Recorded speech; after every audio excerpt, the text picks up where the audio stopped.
Hello everyone. Glad to see all of you here. Let's see who is present at this stream.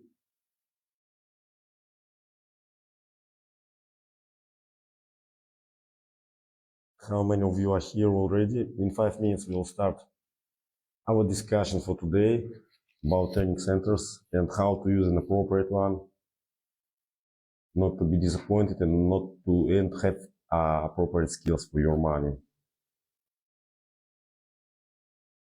Okay, let's see who is present.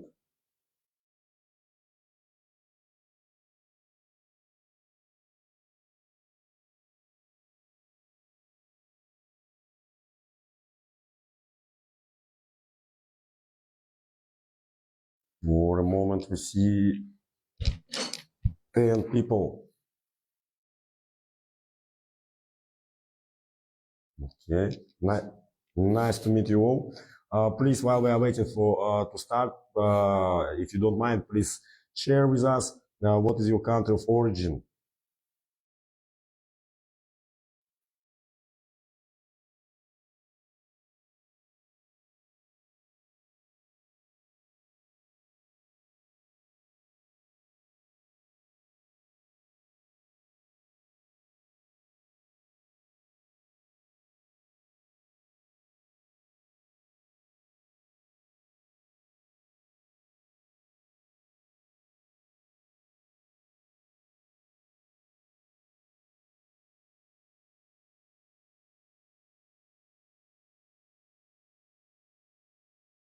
By the way, during the stream, just to remind you, when you have questions, please write them in comments. After each section, I will revise your comments and will try to answer to all of you as full as possible. Okay?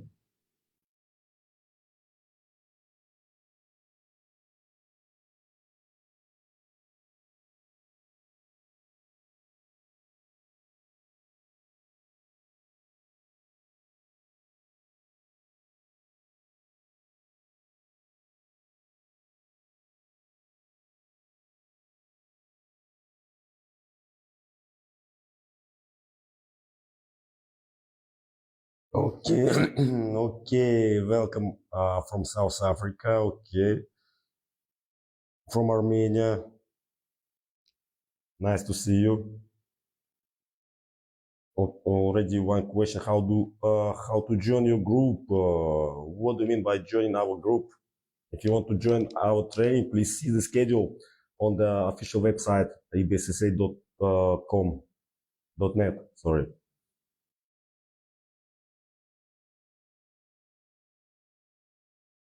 The link you can find it here.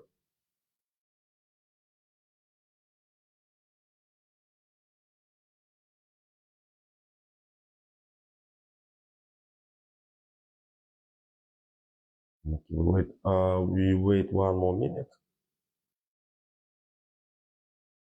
And we start.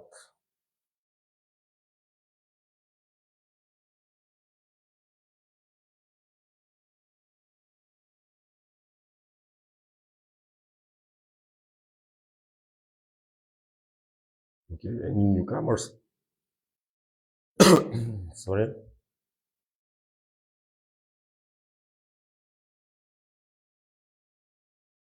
By the way, if already you have any questions, if you want me to go deeply in some aspects about training centers or about some specific features of training, don't hesitate to write it now.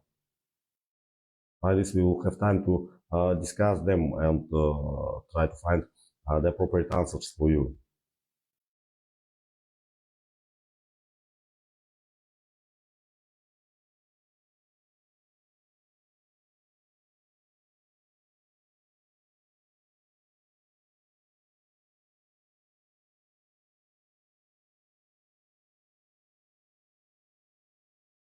Okay, I see new comments. Okay, what about your medical lessons?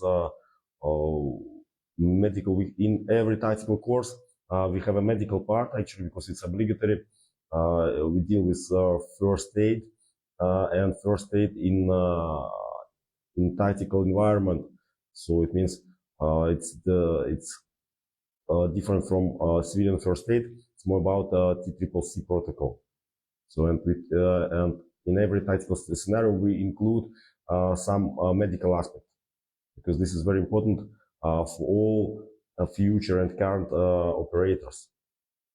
First aid and medical skills are the essential ones.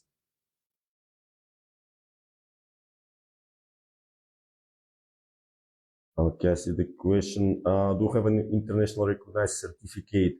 We are working under the ISO standards. So the companies who are recruiting, they accept our certificates. Our graduates are working in maritime security, in close protection, and in hostile environments as personal security detail operatives. Okay. It's time now. Let's start our subject. Today we speak about training centers, about how to choose an appropriate training centers. What are the criteria of good or a bad training center? Is it worth the money that you spend? Okay. First of all, let me introduce myself. My name is Vladimir. I am tactical instructor at EBSSA.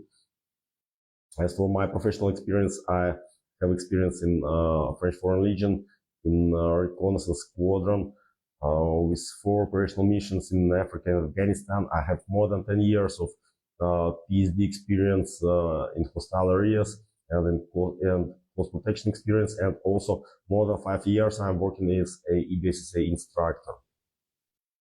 I'm responsible for tactical part of training mostly. And I'm participating in PMC, PSD, close protection, and military, paramilitary training. Okay. If you have any, I speak Russian, French, and English. So if you have any additional questions about my background, feel free. Okay.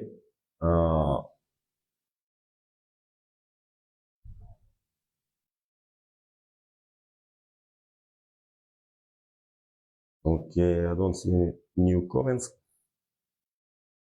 So let's begin. Let's begin with our subject.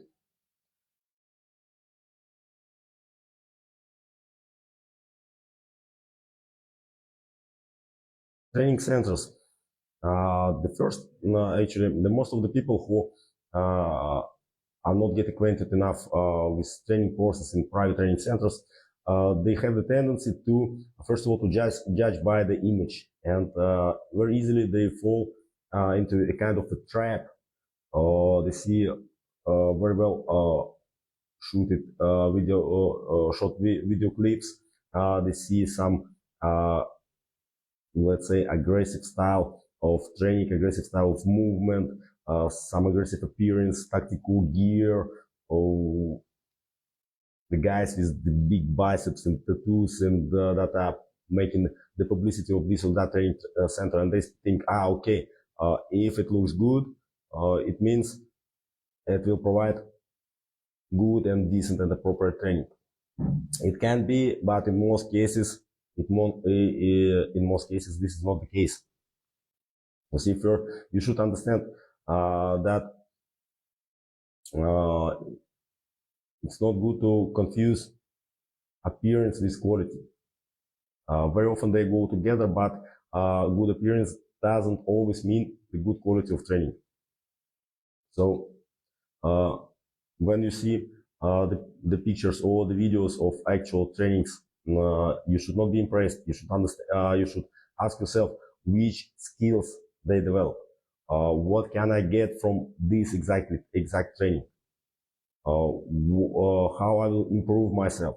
Because you see, run and gun, it's easy. It looks funny. It looks cool. You can have a lot of selfies and good videos. But what about your skills after the end of the course? A good, really good training and good and realistic training should not impress you. It should improve you. So the main criteria of any training that you pass is the level of your skills before and after the training. Also, you see, many training techniques cannot look cool in general, but they're very useful. For example, all of you know about dry fire. It's boring, it's not fancy, it takes time, but this is essential to become a good shooter. Without a good and regular dry fire, you will not improve your results in shooting. But it doesn't look good at all. But it's essential. The same with the training centers. Don't look only at the image. Look at the roots.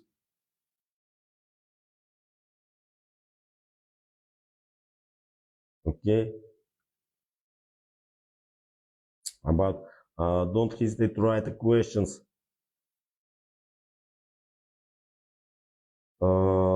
Hello, I did an MSO course with EBSC in South Africa, and in the application it says that you will set up an interview with Mano Security. You should contact your manager in South Africa for this. Okay, for our South African subsidiary. And I think you'll explain exactly the steps to make. Any more comments? I think with this is quite clear. So to sum it up, we don't choose the training center or training course only by appearance. We try to get deeply inside to understand what exactly they train, what their facilities, what their possibilities, and is it suitable for you and for your current level.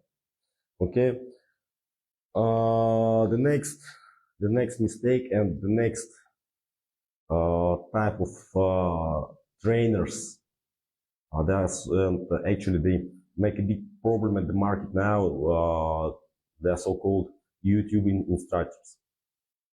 These guys, they look at YouTube, they follow some trainers, and without any analysis, without understanding and comprehension,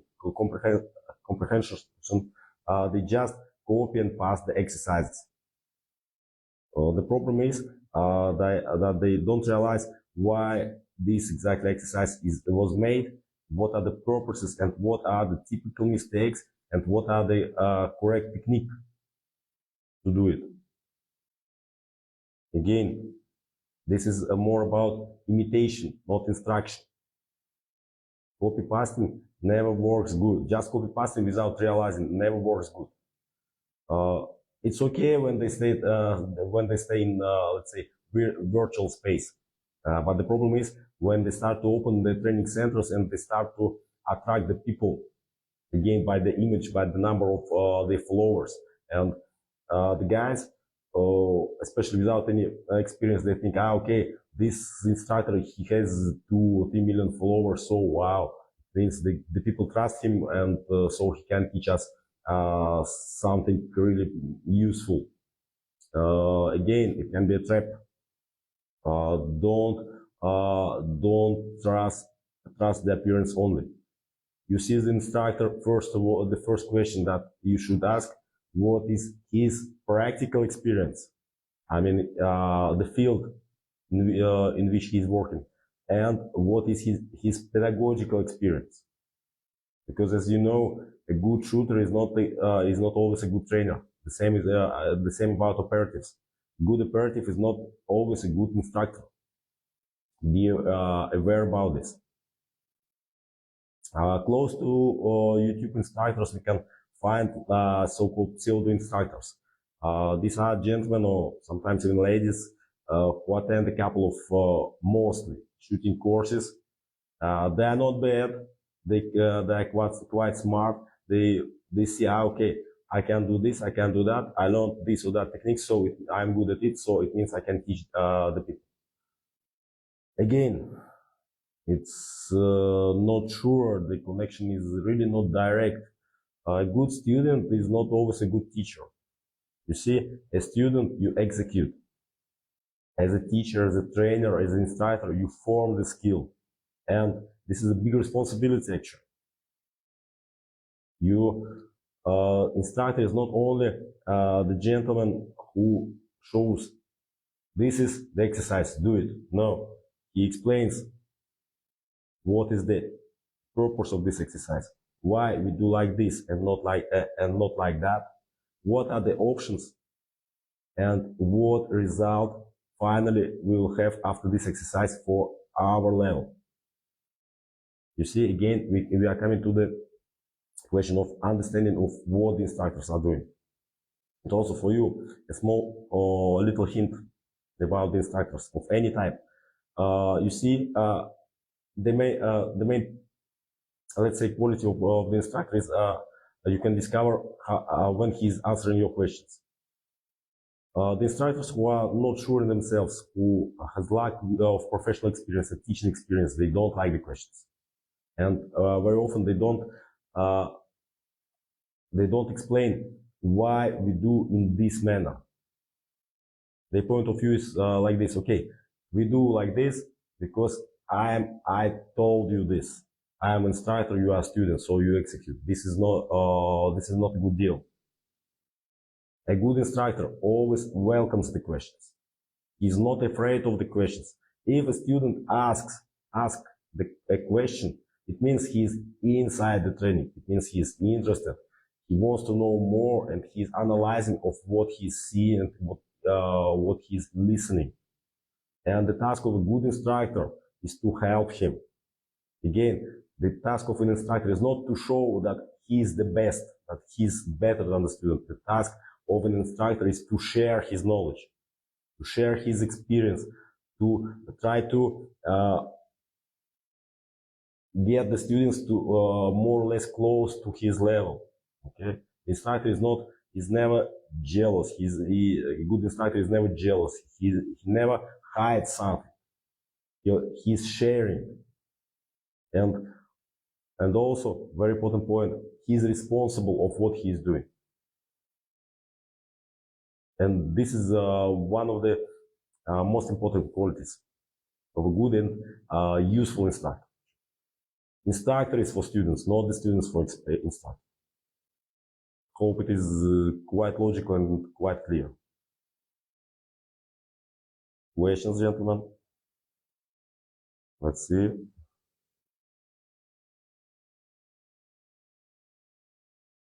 Let's see what we have.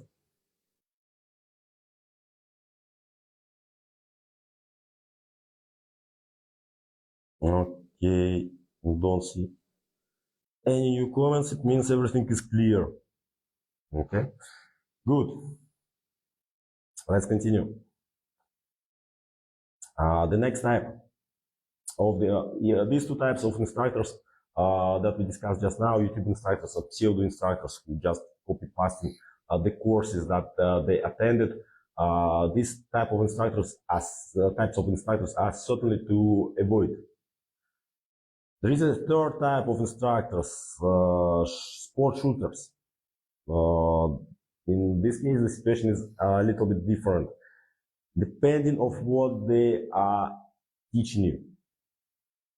Sport shooter, when he can be a good sport shooter, he can be very useful to form your strong shooting skills, because they have a lot of advantages. Actually, good sport shooters, they are really safe with weapons. They know very well the fundamentals of shooting. I mean, trigger work, aiming, grip, stances, movement, body positioning, and they have very good methodology. But again, remember, not every good sportsman is a good coach. Practical experience is important, but pedagogical experience is as important as practical experience. So about the sport shooters, ask yourself, what do you expect of this course? If you want to improve your shooting skills, if you want to acquire good, safe weapon handling, if you want to get acquainted with weapons, how it functions, how it shoots, and form good fundamentals, yes, for sure. But be aware of sport shooting instructors who are trying to go into tactical field. Because you see, sport shooting and real life scenarios are really different. There are a lot of points in, let's say, in real fire contact that you will never get at the shooting range. Yes, there is a kind of opinion that the competition stress is more or less like combat stress. The key point is more or less. We can never imitate combat stress, fully imitate combat stress at the shooting range.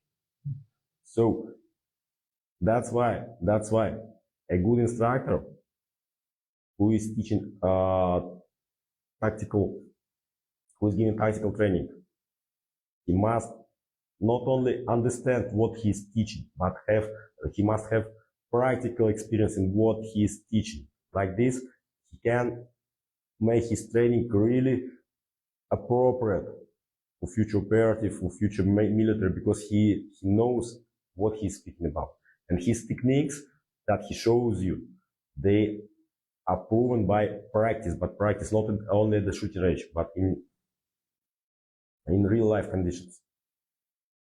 I hope this concept is quite clear and quite logical for you. I don't want to criticize any sport shooter. They are great guys, really. They shoot really fast. They are really precise. They are really safe. But fire contact, let's say somewhere in hostile area, when you have a client in charge, or a fire contact in some war zone, when you are working in a small team, it's not the same. The context is different.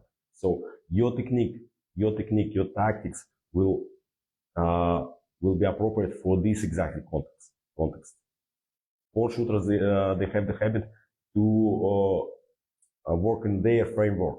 Their framework, what is this? This shooting range competition, something like this. So they have they usually don't have a clear idea about other side of this job. I mean, working in hostile environment, working in close protection. Because there are a lot of factors that change the game, actually. Hope this is quite clear.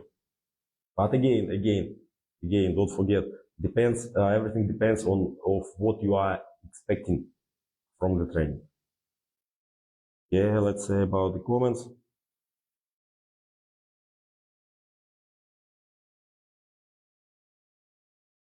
No questions.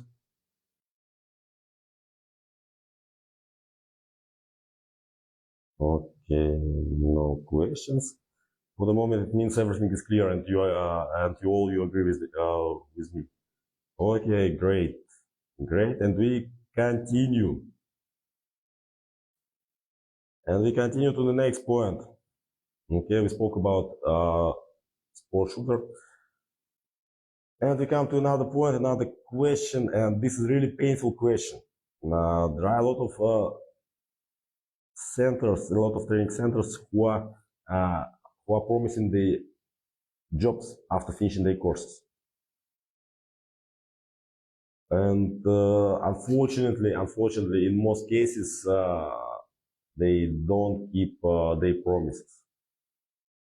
You see, one thing if a center promises an interview with a potential client, for example, or with a potential company, and other thing if the center promises, okay, you do a course with us, and for sure you will have a job, for example, in Iraq or Afghanistan, whatever. This is different. Because you see, again, the training center, they can organize the interview with a potential employer. But the final decision will depend on you. And the key factor will not be, in most cases, it will not be the type of training course that you graduated from. Not the training center where you were training. But the key factor will be let's be honest.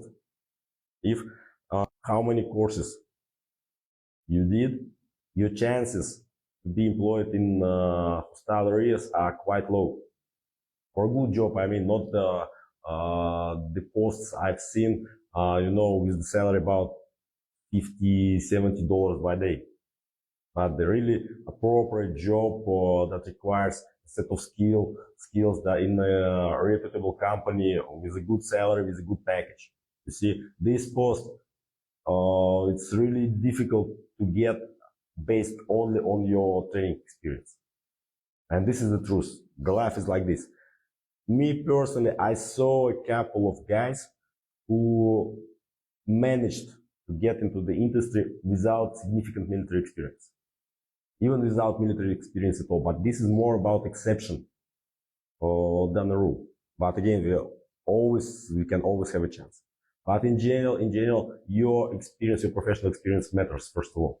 The course, any training course can give you a strong bonus, a strong advantage in comparison of other guys with similar experience. Can give you a good set of skills that will be appreciated by your employer, but no courses that can guarantee you, the employment. This is the real life picture. And don't forget, don't mix promising of the job and promising of the interview. Understand? Interview is interview. The fact of the interview doesn't guarantee anything. Okay, it's not a it's not a promise. It's an interview, and everything depends on you. I saw the guys with great experience, with great skills, who failed in the interview just because they were not used to. They were not used to speak with a potential employer. They couldn't present themselves correctly. This happens. But in general, again, the golden rule, you see the advertising, join our course and you will get the job. In most cases, you should be aware, let's say. I can't blame that it will be certainly not true, but at least you should be aware. Okay? Any questions about that?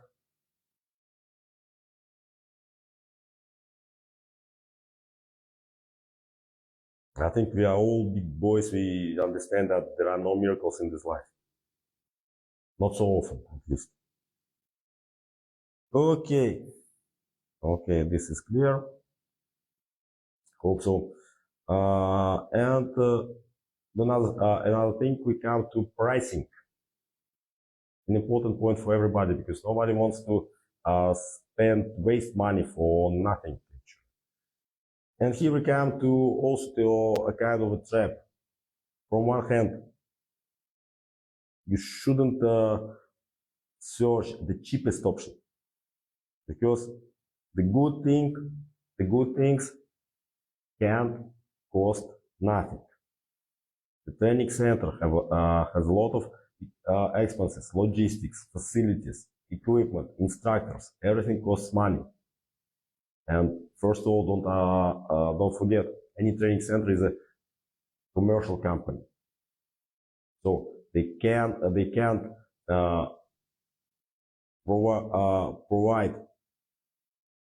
provide you good quality services for small money.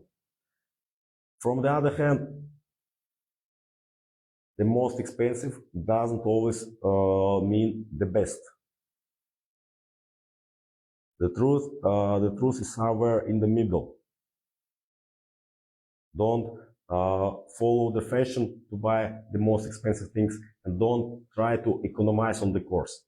If you economize on the training course, you economize on your experience, on your results, on your future skills. That can be crucial in some situations. Again, we can't buy good things for a cheap price. This is how the world works, and especially the world of security works. We can't hire a good security operative for a small salary. This is normal. The same trainings, we can't buy good training for small money. Clear? Hope so. Okay, so we come to the point. what are the main qualities of a good training center, where to look when you are choosing this or that training provider. First of all, you start with their philosophy. What is their view on training? Why they provide this training? What are the main fields of their work? For example, if the training center since the beginning deals only with close protection, it is not normal close protection. I mean, it's not 100% sure that they will be good in paramilitary courses, because these are two different fields. Okay. So also it's important to understand their teaching philosophy, how they provide the training, what are their accents, theoretical classes with PowerPoint or hands-on exercises. Do they have enough time for firearms training if we speak about security or paramilitary courses? How much ammo they provide you for the course? What types of weapons? What equipment they have? What kind of facilities? Because there are some training centers who don't even have their own shooting ranges. They try to rent, or they do only dry fire somewhere in the backyard. All this is an important thing. Also, try to find, because now it's quite easy to find videos from the actual trainings, and like this you can estimate how realistic it is. Again, don't fall into the trap of the image. Impressive doesn't always mean correct or effective. Sometimes some centers they increase the level of stress just to make a good picture, but in general this is for nothing. And also one of the most important points is safety. We deal in training centers, we deal with weapons, we deal with live ammo, and the training centers should have a really high level of responsibility for this part. Also, you should see how the center communicates with you. Is it fast to answer? Do the answers full, or they try to avoid some things? You are a customer, you are a client, so don't hesitate to ask all the questions that are interesting for you. And don't be afraid of direct questions. You have the right to know, because you will pay for the training. You have the right to know the result, what you have for your money. And also you can see, you can ask about student instructor ratio. If there is one instructor for 30 guys, logically the level of skill acquisition will be much lower than in case when we have one instructor for 5 guys, let's say. All these aspects are important, and all these aspects that you should care about before you pay your bill for the training, before you engage in training. And very important thing, the biography, or at least the basic things about the instructors who are working in this or that training center, their practical experience, the experience related to the subject, their pedagogical experience, again, that's very important. The things certainly to avoid: when instructors demonstrate the skills but are not able to explain why we do this and what is the reason. The instructors who escape the questions. The instructors who only impose their style, hiding behind his instructor's role. Okay, the instructors who don't have relevant experience to the field. For example, again, nothing against sport shooters teaching close protection. These are two different fields. Close protection in general is much vaster than just shooting and usage of weapons. Okay, job promises. Also, the thing that you should be aware. We spoke about it this just now, and also the thing like hardcore or realistic training when the instructor is shooting here and there with live ammo near in the proximity of students just to make the impression that they are doing something, some commando style actions. Okay, these things are certainly to avoid. Any questions about that? Let's see if somebody wrote something.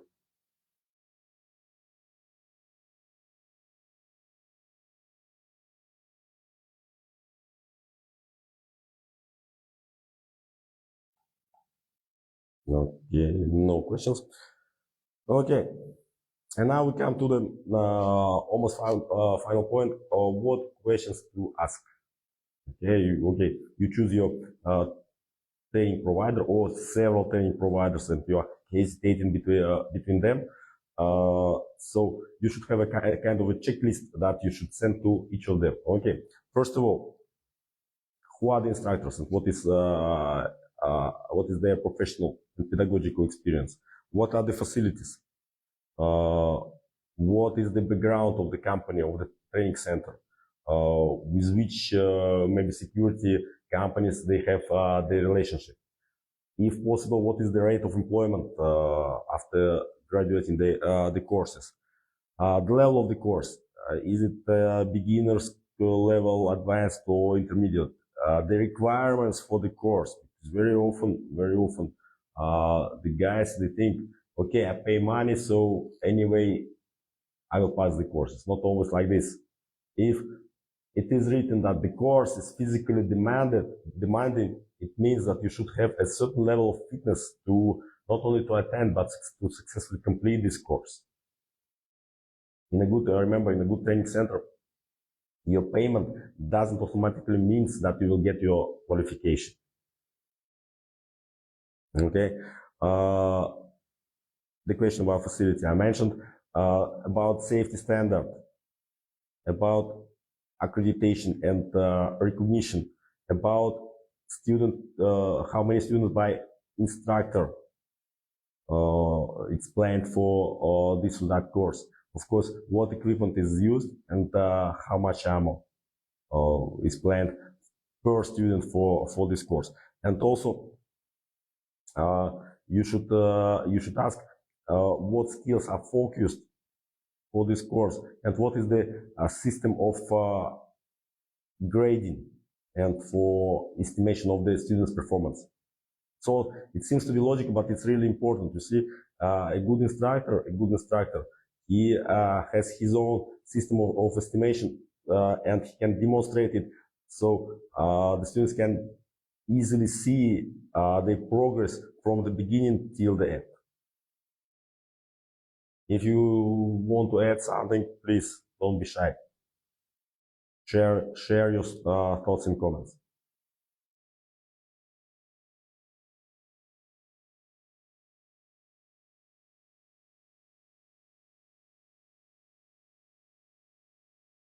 Okay, let's see. Let's see what we have.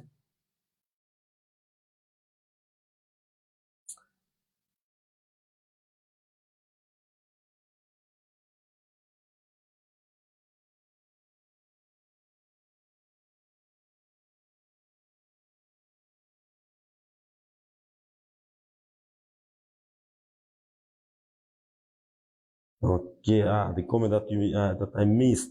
Sorry, Valentin Deacon Pramuk. So like I connected. Do you plan to make some courses in other countries? Like make some kind of tour, something like that. Actually, we have our representatives in South Africa, and we planned for September, October several courses in South Africa. You are more than welcome to come. We have our representatives in Latin America, so we are planning to move there also. We are developing our network in Africa, so very soon you will see us there. In Europe, we are presented in Serbia in that moment because of the facilities and the quite favorable for training here. I'm very sorry not to greet you. Good morning, brother president of IDA, Dr. Gerard Crockett. Good morning, sir. Very glad to see you on our stream. Okay, I hope I didn't miss anything else. Is this training only for personals or both civilians? Ishak Jamilu. Actually, depends on the course. Depends on the course. But in general, you don't need to have previous experience to join our courses. The most part of our courses. Of course, if you don't have any weapon experience, you will not join pistol instructor or carbine instructor course, for sure. But the basic courses like private military contractor, close protection, or any shooting courses, if it, especially beginner level, you don't have any, you don't have to have any previous experience. So feel free. You're okay. Something more.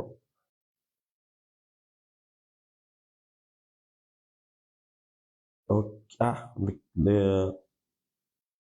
The comment that I missed. Mohan Daniel, Vladimir, pour quel type de recrutement un secteur de conflit? In English, for what type of recruitment at the conflict sector?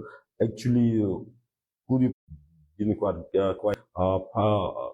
est-ce que vous pouvez développer votre question? Okay, hope I covered everything.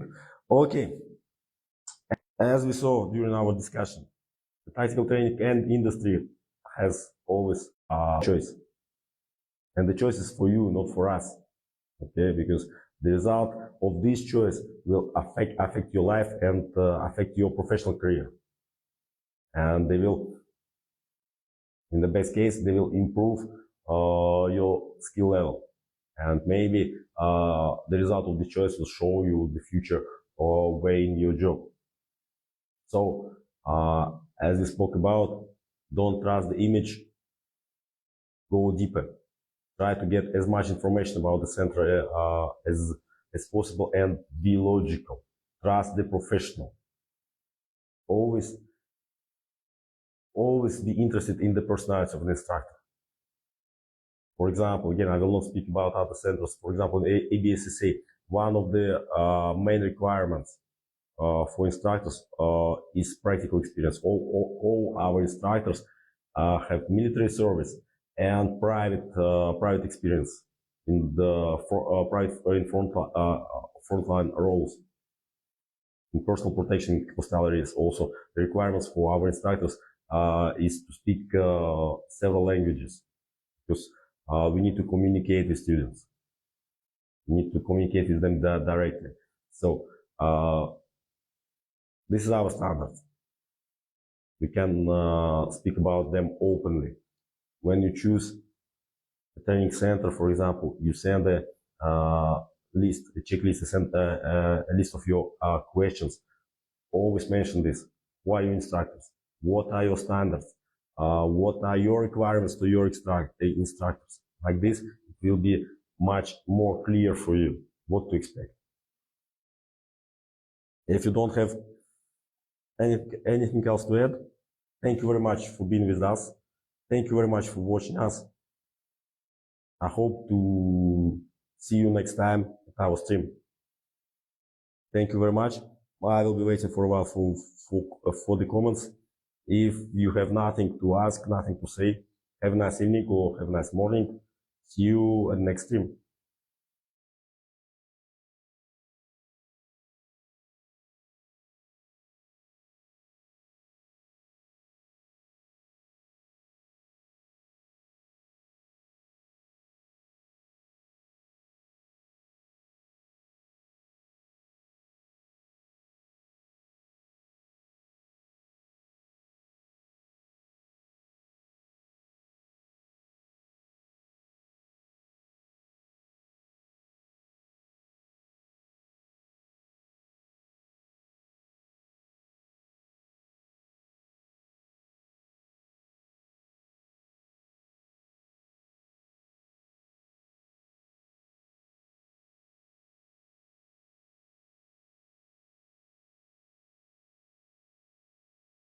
Okay, no more comments. Okay, see you soon. Thank you, bye.